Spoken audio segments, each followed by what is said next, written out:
সারা দেশে উদযাপিত হচ্ছে ঈদুল আজহা। প্রতিবারের মতো এইবারও রাজধানীতে ঈদুল আজহার প্রধান জামাত অনুষ্ঠিত হয়েছে জাতীয় ঈদগাহ মাঠে। সকাল 7:30টায় প্রধান জামাতে অংশ নেন প্রধান উপদেষ্টা অধ্যাপক ডক্টর মোহাম্মদ ইউনূস।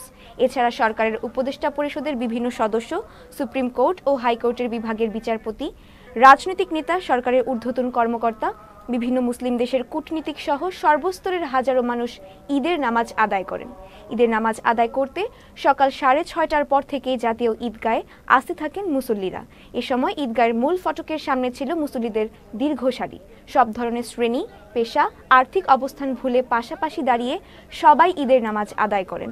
নামাজ শেষে খুতবার পর মোনাজাত করা হয়। মোনাজাতে দেশের শান্তি, সমৃদ্ধি ও দেশের মানুষের সুস্থতা কামনা করে দোয়া করা হয়। সহানুভূত পরিবেশে আমরা নামাজ পড়লাম এবং দেশ জাতি সবাই ভালো থাকুক এই দোয়াই করি মহান আল্লাহ পাক রব্বুল আলামিনের দরবারে। আল্লাহকে খুশি করার জন্য নামাজ পড়তে আসি ঈদের।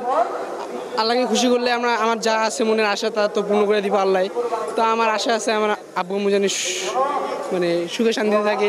আমার নিজের জন্য দোয়া করছি, দেশের জন্য দোয়া করছি, বিশেষ করে ফিলিস্তিনি মুসলমানদের জন্য দোয়া করছি, আল্লাহ যাতে তাদেরকে হেফাজত করে। আমরা দেশের কল্যাণের জন্য, শান্তির জন্য একত্রে কাজ করতে পারি, এটাই আল্লাহর কাছে কামনা করছি। এবং দেশকে যখন যে সরকারি আসুক না কেন, দেশকে যেন বিশ্বের ভিতরে একটি উন্নত দেশ হিসেবে গড়ে তোলে, সেটাই আল্লাহর কাছে কামনা। আমরা একজন আরেকজনকে সবসময় আত্মত্যাগের মাধ্যমে সারা বছর চলার জন্য।